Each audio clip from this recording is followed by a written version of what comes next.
Tribal lawmakers testified today on a bill creating a missing Indigenous people task force.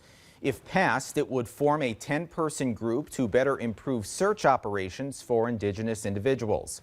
The members include representatives from all 5 tribes within the state.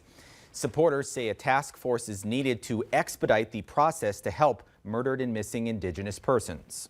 Together, we can create a system of accountability, empower tribal nations, and restore faith and justice for families who have been waiting for far too long. By approving this bill, we send a clear message to North Dakota's tribal nations and that their safety and well-being matter. Similar task forces are operating in neighboring states. The Senate Workforce Development Committee took no action.